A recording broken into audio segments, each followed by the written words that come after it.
Hello. So, bang, here I am. And what I'm doing right now is I'm trying to adjust my lighting. That's going to be a work in progress, I feel, with it. And so, welcome everybody. Wait a few minutes for people to come on in. There we go. People's notifications are going out. There I am. Little light there. Put that on there.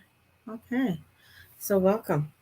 So one of the things that I am trying to set up right now, what I'm doing, a few things. I'm playing with the energies in my house, which is something I think everybody should be doing, is playing with the energies in the house. What works for you, what doesn't work for you, finding out where your corners are in your home, where your wisdom corner, and decluttering. So that's what I'm doing. So as you can see, there's a different background from where I was before and where I was sitting. So I am wanting to bring forth a different vibration for what I'm doing and energy, and bringing in a more positive energy in what I do and more constructive energy in what I do. So on that note, that's what I'm doing. So let's go into what's happening this week. This is one of the, this is, I'm going to call, I called this year Alice in Wonderland meets Fantasia. So I feel like Alice in Wonderland has gone over to see Mickey. And wanting to, with Fantasia, with all the magic that, Mickey does and everything, and the lights and with Merlin. And this week is, with Uranus and the North Node, this is one of the biggest astrological weeks of the year. So what does that mean? So we're going to go with some of my notes. I'm going to put them up over here so they're not so reflective. This is where we are approaching the biggest event of 2022. Now, Uranus is going to conjunct the North Node tomorrow. They're going to be exact. And what does that mean? So the North Node is our destiny, right? And Uranus is our disruptor. Uranus is change and wanting to bring in change. So this year has been, one of the pivotal years of bringing in great change. So from the first of the year, with the New Year's, the Sun trined Uranus to the first new moon of the year. And that was on January 2nd. And it trined Uranus. And we kicked off this year with the rebel and revolutionary leading the charge. And as we are moving into this year, we are moving more into change, and change throughout, through the age of Aquarius, and what that will be looking like and meaningful for us.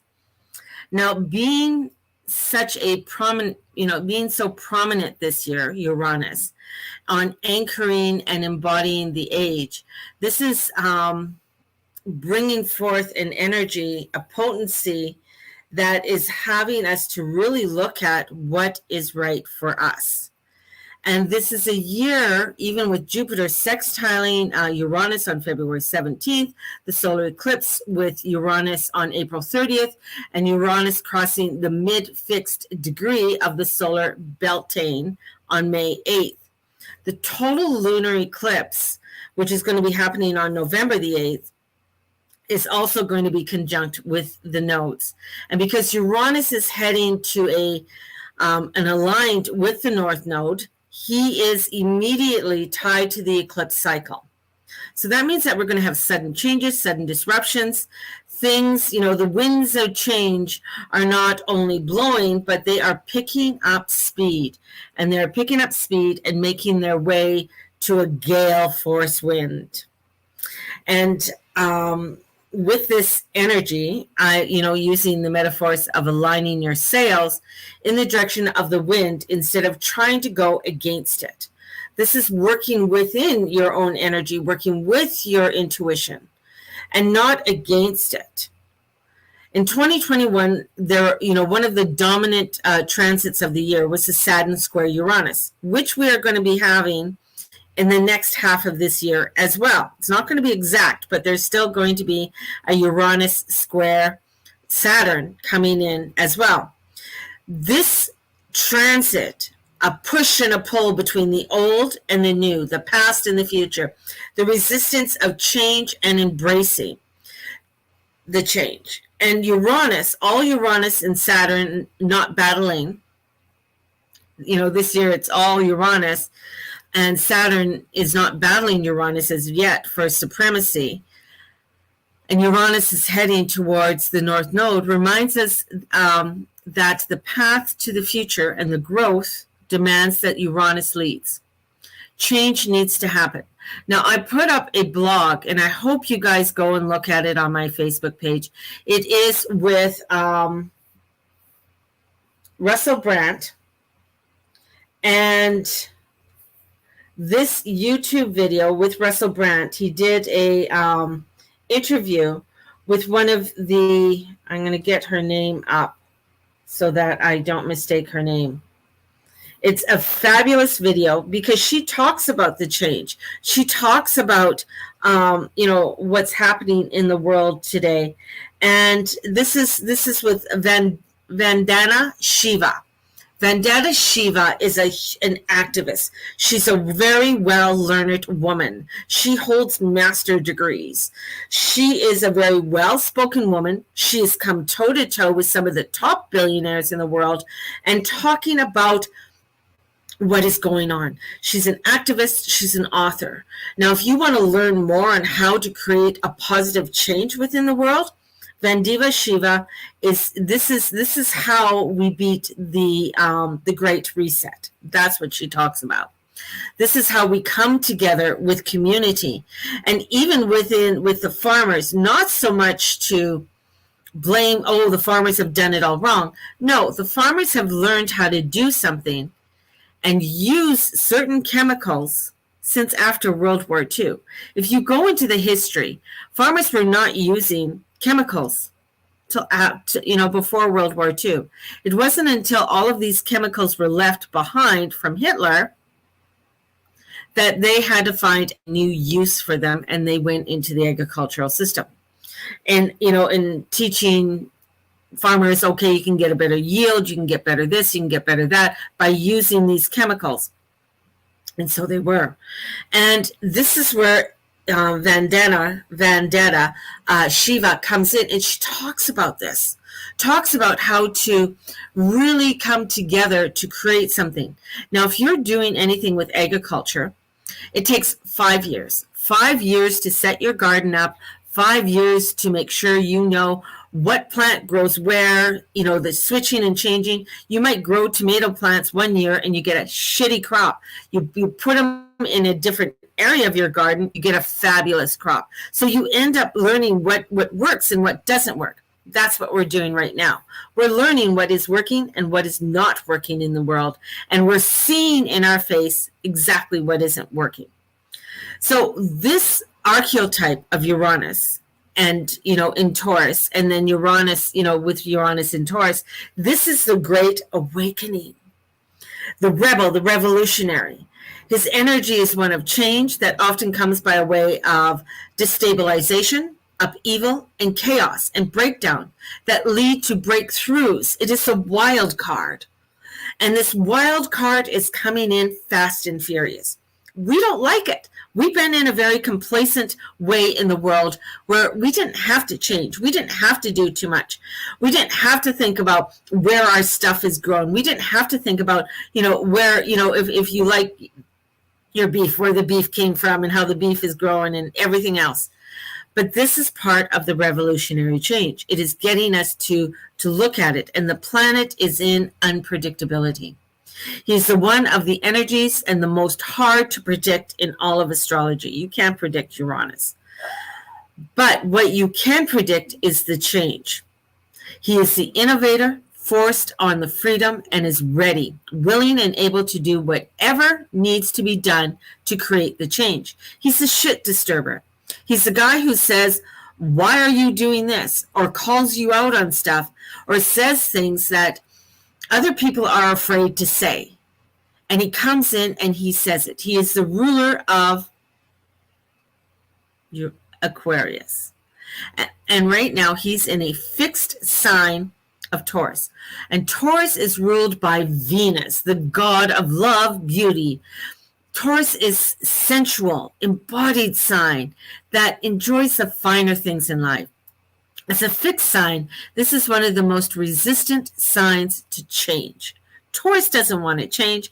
Taurus doesn't want to let go of anything. It wants to keep its stuff. It'll let go when it's ready. It doesn't want to do anything it doesn't want to do. So this resistance, this sign to change, the signs like stability, security, comfort, that's what it's known for. Taurus rules finances and resources, our values, materials, and otherwise. Self-worth and self-love, that's what Taurus rules. And this, the underpinning energy associated with abundance. It is also rules body, health, and the earth and the environment. So Uranus is coming in and disturbing all of that. Uranus is coming in and saying, hey, you got to look at the earth in a new way. You got to look at your money in a new way. You got to look at how you deal with your health in a new way. And now when we put these things together, we see an image of a very opposite energies, and they are either class or they learn to work together on a positive side. And this can be about massive positive change. That tubular energy that I keep seeing coming in is how we relate to the material world, the earth, her environment, the resources. This can be a positive expression as an awakening up.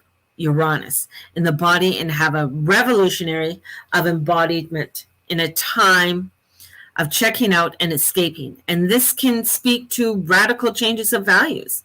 When I, today, just switching where I am, just switching my little office around. Yeah, it gets me a new perspective. I'm trying to think of her name. Elizabeth, hold on. I wrote it down. Marie Diamond, not Elizabeth. I don't know where Elizabeth came in. She's here somewhere. But Marie Diamond. So connecting with new people that I didn't even know were around, but I heard her name. She has fabulous meditations out there. She has a new app for working with feng shui and creating. So I said, why not? Why not step into that energy? Why not step into something new and do things differently? That's where this energy is. And this is bringing in, this can speak to radical changes in values, to align more with the reality of Earth and what she needs for health and well-being. And this can be about waking up to a deeper sense of self-worth and self-love. If you're doing things the same old way all the time, you're going to find nothing's changing. That's the same way with my meditations. I knew something had to change within my meditations. I have my basic meditations that I do practically every day, but I wanted to add something that is more in depth, that gets into a different vibration, a vibration that wants to bring in more creativity, more positivity, and change for myself. And this is where you come into a different self-worth, self-love, and the true black hole that needs to be filled with self-love instead of buying things, hoarding things, and trying to fill the void with material things. That's where the change is. We're moving away from I need this and I need that. I need this shirt and I only wear it once. This is where people are going, their values are starting to change. And looking at, you know what? I don't need 20 pairs of shoes. I might need 5 pairs of shoes or maybe 2 pairs of shoes. This is where you start looking at what is important to me. Why do I have all this stuff? When I was doing the garage sales, and I still got a lot more to sell, was like such a freeing event and was really allowing me to see what I truly value and what's important to me. And That's what it is. First, I'm going to say for people right now with this energy, start to declutter. And I mean, really do a deep dive on decluttering. That means have the garage sale. That means look at all the things that you do have. If you have, let's say you have 1,000 crystals. I know some of you. Why do you have 1,000 crystals? Yes, they're beautiful, they're loving, but are you using them? You have 50 decks of cards. Okay, are you utilizing all those decks of cards? Do you need all those decks of cards? This is when you start looking around. What do I need? What is important to me? What are the decks that I really love and I utilize all the time? Or that's what I rely on. What are the crystals that I utilize? Are you using your crystals, or did you just buy them and then put them on a shelf? If so, start picking them up and start learning about your crystals. Use them. Don't let them just sit there. Are they sitting in a certain area because you want to, you set up a grid in that area to bring forth the prosperity and the abundance? Are the crystals in a certain area? That's why you put them there. Same with, if you are essential oils. Are you using your essential oils? What are you using your essential oils for? Are you creating things with your essential oils? These are questions that we need to start to look at and look at what's important to us. Now, the shadow side of the two combining can be sudden and irreversible change in the environment. Climate crisis. Yeah, we have a climate crisis. Yes, man has sped it up, but yes, there's a natural occurrence that is happening as well. But what can we do to really look at how we can work with the environment? Maybe not drive the car as much. Maybe go for a walk. Maybe, if it's going to the store, maybe we go to the store once a week instead of 5 times a week. This is starting to look at how we are using our energy.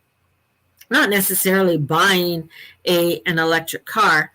Hate to say that I'm going to call a lot of the electric cars the AMC Pacers of the 70s and the Gremlins of the 70s. Because once your car has gone and the battery's done, are you able to spend $13,000 to $15,000 at least for a new battery in that vehicle? And what happens to the old battery? Is it recycled? So this is starting to look at what changes that you need to be making for yourself. And the kind that are not, when we look at, especially climate change, the kind that are not good, but perhaps serve a greater awakening, this can be about breakdowns of economy. We're seeing that. Panama's having riots right now. Sri Lanka's still having riots. They're not talking about this. There's Ecuador is another country that's having issues. And we're starting to see things happening in the Middle East, and stirrings are happening in Europe. So we're seeing insanely inflated housing and the bubble popping. We're seeing things in the economy that are not working anymore as unsustainable ways of dealing with money and resources, and finally comes to a breaking point. That's where we're at. We're at a breaking point. It's interesting to see Uranus and the North Node conjunct, and it activates things like the Bitcoin because it's etheric. And this is where I know there are many ideas about crypto being the wave of the future, but there's also a lot of shadow when it comes to the crypto coin and the crypto, and really any money systems that is based on playing games to win while others lose is an opinion outdated, patriarchal, and old paradigm. One more shadow possibility is the misuse of artificial intelligence to divorce us even more from our bodies and from our reality. Yes, AI can be helpful in some circumstances, but I see a lot of AI innovations being brought into being without an awareness of long-term effects and implications. So this is where, for the rest of the organisms and the human and the whole earth, why we have such advancements in technology, but such deficiency in morality. and the awareness of the consequences and the actions set into motion is beyond me. So this is where we have lost an awareness of the deep truth and the interconnectedness, and we cannot just do something somewhere and think it will not impact us in other areas of our lives. This is a huge awakening into our truth and into our alignment of what we know is true for us, and stepping into that light, that higher vibration, because there is great innovations that can be used that are coming in, but it's utilizing them for helping us for our highest good, helping us to connect with humanity, and helping people out in a very positive, loving way. Now, the thing is that there could be amazing wealth that can come in with this as well, and power. In some cases, those pure of heart create tech to really help the world, but then it gets bought out by BlackRock, and what was once meant to save the earth is turned into something else used as glamour. And if you do, there's a lot there that we're being exposed to, that we're being opened up to be able to see things differently and in a new light. And we build to this exact Uranus North Node conjunction. We will feel these energies, positive and not so positive, light and shadow amplify in huge ways. And I see this from July to the starting of August as a tipping point that we are quickly moving towards, and we are on a train that is picking up speed, and we have a time to either look at the train that we want to be on. And is this the train we really want to be on? And if not, there's only a bit of more time to really change the energies of where you want to go. So this is picking up speed, right? So this is sudden and irreversible change that's coming in. Where do you want to set your vibration? I can see for myself how downsizing was, as hard as it is, was the most beneficial thing for us. And even now we are looking at downsizing even more in our lives, and getting, rid of even more things. And Mars triggers both Uranus and the North Node. He's there. And on August 1st, with Uranus and the North Node on August 1st.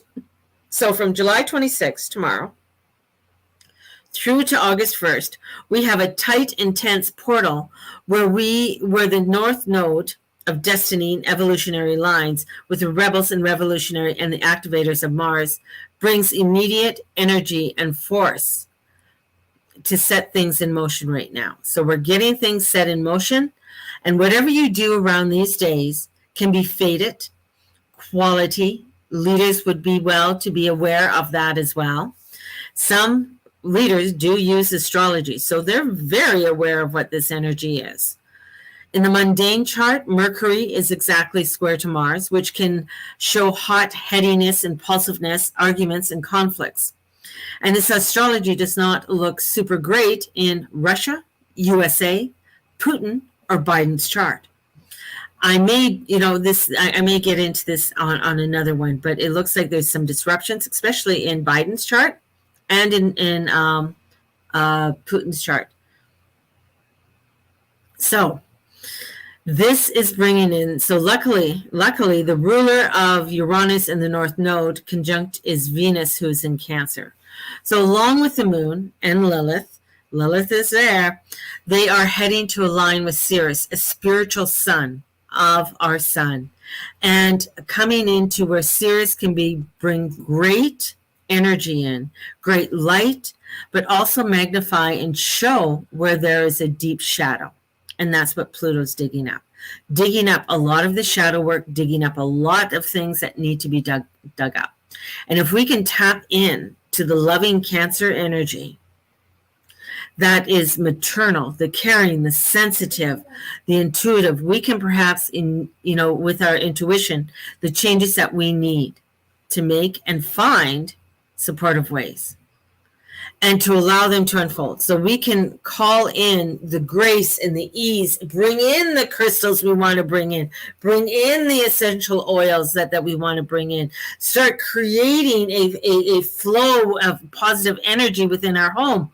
Find out where your wealth corner is, where your health corner is. Find out which way feels right for you in your home, in your office, in all that you do. Now, with the true nodes, we are in a new moon energy, which is the next new moon is happening on July 28th, which actually makes a great time to really feel the difference between the nodes and their manifestation in the world. The dark means completion, something coming to an end, and the new moon means new beginnings. So with Uranus North Node straddling between the two, I am feeling a huge endings and new beginnings occurring simultaneously, and sudden irresistible or irrevocable and unexpected. And again, it is up to each of us to align to how we want to work with this energy. There's such positive, beautiful energy to come in and align with this. But the tightest eclipse conjunction to Uranus is November 8th, and that's in Scorpio. And it's a total lunar eclipse. So Uranus is conjuncted by 56 minutes, which is like practically nothing in geometry, and just under 1 degree. So the tighter the aspect, the more potent in activation. And with the window from July through November is the most potent portal of these energies. But you can also widen that and start with the April 30th, with what we started with April 30th. So that solar eclipse, what were you bringing in? What were you wanting to transform and create with that energy? What was happening for you at the end of April is coming up in this potent eclipse portal. And we are right now, as we head into to a total lunar eclipse in Scorpio on, we headed into one on May 15th. So this energy, we can go back and start looking at what was going on in March and April for us and into May.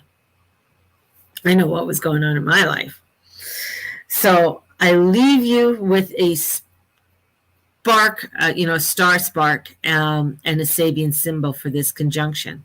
And they are both interesting and insightful. So they both speak to a radical new coming out of the past, the transformation of the crown into the goat horns, makes this think of moving from Leo, Sun, ego, consciousness, to Capricorn, Saturn, self-mastery, or the new continent rising out of the ocean.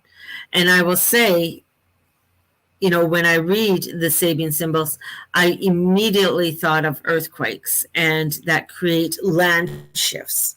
So shifting of land, and this could be a metaphor more than a reality though, but as there is such submerged in our unconsciousness of the collective, there are many things about who we really are and where we come from.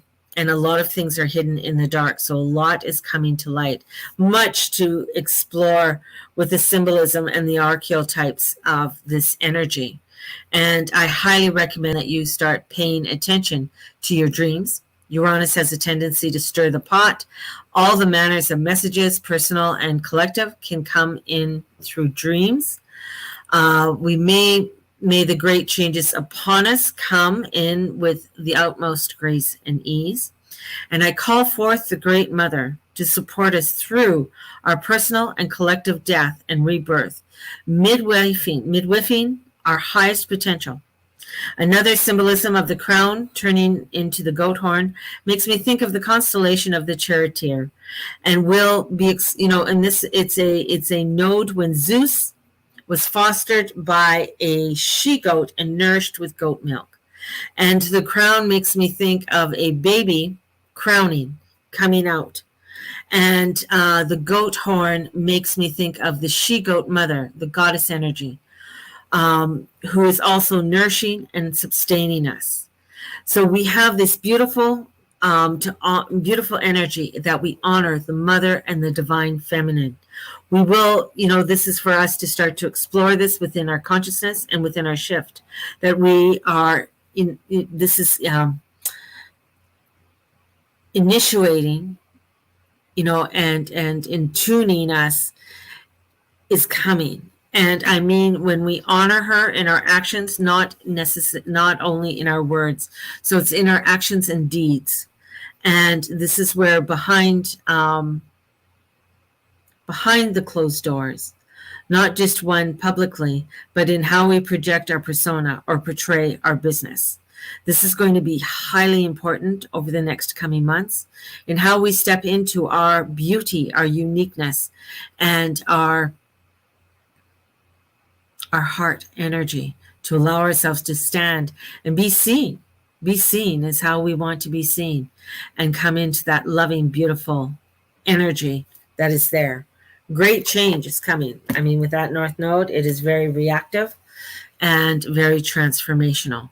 But this can be, it could feel like Callie. It could feel like she's coming in and creating, disruptions and unease in your life. But you have to have that unease. You have to have that uncomfortableness in order for you to get to the other side, to come into your greatness and your beauty and your intuition and your love and your prosperity in all that you do, say, and be. That's where the power is at this time. So let's step into it. It's radical. I'm ready for it. I'm excited. I really am open to new radical change. I mean, my whole year has been new radical change. So I'm stepping into even more of it. And with this is all actually coming in and squaring my Neptune. Or opposite my Neptune. This is opposite my Neptune, squaring my Saturn. So this is coming in, and it's not an exact square, but it's pretty close. So I know there's radical, beautiful changes that are coming in. How we accept it, how we step forward into it, it's up to us. It's up to us. So step into it. If you are wanting a reading, this is the last week of my reading sale. It's $99. Take hold of it, because it'll be gone. So let's step into the radical. Let's step into the newness. And when I said that, I just got Woodstock in my head. So the openness and opening our brain and our crown chakra to the nuances of this world and the new light that's coming in. So much information. I know I just had to come out, and there's just so much there for you. Have a blessed one, everybody. Sending you guys out so much love. With all that you do, say and be, may the Lord and Lady watch over you and bless you in all ways, in every way. And call forth the Mother, the Divine Mother, in everything that you do, say and be at this time. She's there to support us, and follow that intuition. Put your hands, if you're not sure, you have a question, come to your heart and ask, what would my heart say? And follow that first answer. Do that 10 times. All right? Have a blessed one, and we will talk to you soon. Bye-bye.